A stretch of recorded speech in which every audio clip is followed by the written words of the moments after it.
ইন্না ইদ্দাতাশ শুহুরি ইনদাল্লাহি ইসনা আশারা শাহরা।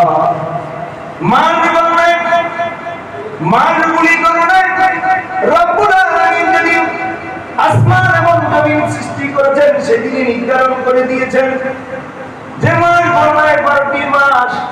এর মধ্যে ফি কিতাবিল্লাহি ইয়াউমা খালাকাস সামাওয়াতি ওয়াল আরদ, যিনি আসমান এবং জমিন সৃষ্টি করেছেন সেদিনই আল্লাহ লিপিবদ্ধ করেছেন 12টি মাস। মিনহা আরবাতুল হুরুম, এই 12টি মাসের মধ্যে 4টি মাস হলো সম্মানিত। মিনহা আরবাতুল শুহুর, অর্থাৎ 12টি মাসের মধ্যে 4টি মাস হলো মুমতাজ, 4টি মাস হলো মুহররম, 4টি মাস হলো জিলকাদা, জিলহজ, মুহররম, রমাদান। এই 4টি মাসে আরব সংস্কৃতিতে দেখা গিয়েছে এই 4টি মাসের মধ্যে যখন যুক্ত এই মাসটি 4টি মাস যখন আসতো তখন আরব বিশ্বের লোকেরা সম্মানের দৃষ্টিকোণ থেকে কারোর সাথে যখন যুদ্ধ থাকতো, জাতকালের সাথে বিবাদ থাকতো, জাতের সাথে কোনো ফেতনা ফাসাদ থাকতো, এই 4টি মাস আরো বলতো, একে অপরকে বলতো, আর তোমার সাথে আমার বিবাদ আছে, তোমার সাথে আমার ঝগড়া আছে, তোমার সাথে আমার যুদ্ধ বিগ্রহ আছে, এই 4টি মাসে আমি তোমাকে হামলা করব না, তোমার বিরুদ্ধে মামলা করব না। আর আরেকজন ঠিক এমনি হয়ে বলতো এই মাসগুলিতে আমরা পরস্পরকে যুদ্ধ বিগ্রহ লিপ্ত হব না, এই মাসটিতে আমরা পরস্পর যুদ্ধ বিগ্রহ না করে। এই জুলকাদা শব্দের অর্থ হলো, বাংলা অর্থ হলো বিশ্রাম নেওয়া, বসে থাকা, স্থির থাকা। আর আরবিতে বলা হয় মাফির দাওয়া, মাফির ফিতনা, মাফির লড়া।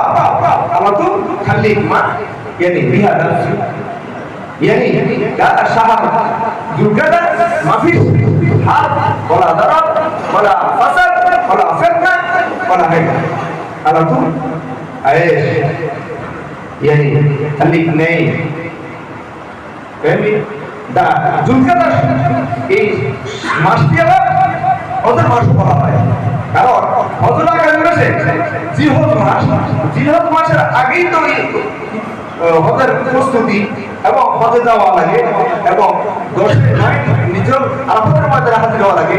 তার মানে জিলহজ মাসের আগের মাসটি নাম হলো জিলকাদা এবং এই মাসেই হজের স্থানে উপস্থিত হওয়া লাগে। কারণ এই মাসের শিক্ষাটা কি? রমজান মাসের যেমন শিক্ষা আছে, মুহররমের শিক্ষা আছে, মুসলমানদের জন্য এই মাসের শিক্ষা কি? এই মাসের শিক্ষা অন্য 9 মাসের তুলনায় তেমন একটা বেশি কিছু নেই। যে এই মাসে রোজা রাখা, যেমন আমরা গত মাসে সকালে আমরা আলোচনা করেছি 6 রোজা, রমজানের রোজা রাখা, হজ মাসে হজ করা। কিন্তু এই মাসটি যেহেতু সম্মানিত, আরবি মাসের মধ্যে 4টি মাস সম্মানিত, ওই 4টি মাসের মধ্যে যেহেতু একটি মাস, এটির অর্থই হলো বিশ্রাম নেওয়া, হানাহানি, কাটাকাটি, মারামারি এগুলির থেকে মুক্ত হয়ে শারীরিকভাবে রিল্যাক্স হওয়া, মানসিকভাবে স্বচ্ছন্দ বোধ করা। এই মাসটির প্রথম বিশেষ কোনো আমল নাই, মাফিস আমল খাসসা খাসসা যাইয়া কুল্লু ইয়ুম যাইয়া কুল্লু উসবুআ যাইয়া কুল্লু শাহর যাইয়া কুল্লু সানা। মানে প্রতি বছর, প্রতিদিন, প্রতি সপ্তাহ, প্রতি মাস যেভাবে আমরা ইবাদত করি, কি ইবাদত করি? ফরজ ইবাদত করি, নফল ইবাদত করি, সুন্নাত করি, ওয়াজিব করি, যেগুলি স্বাভাবিক যে ইবাদত, এই মাসে ঠিকই ইবাদত করি, এর বেশি কিছু ইবাদত নাই। তাহলে আমরা এই মাসে কি করবো? এই মাসে শিক্ষা হবো। কারোর সাথে যদি দ্বন্দ্ব থাকে, আল্লাহ বলতে পারে এই মাসে আমি তোমার সাথে দ্বন্দ্বে যাবো না। কারোর সাথে রাগ আছে, মুখে রাগ রাখবেন, ভিতরে রাগটা প্রকাশ করবেন না, ভিতরে রাগটা জাহির করবেন না।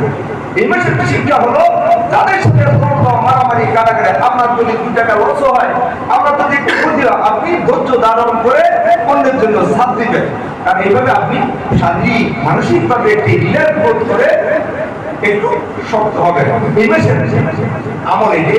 আর হলো ফরজ এবং ওয়াজিব, পুরুষের জন্য আমাদের দায়ী ফরজটা 17টা দায়ী ফরজ আছে। এই ফরজগুলির পাশাপাশি আমরা কি করব? এইগুলির পাশাপাশি আমরা সুন্নাত আমল করব।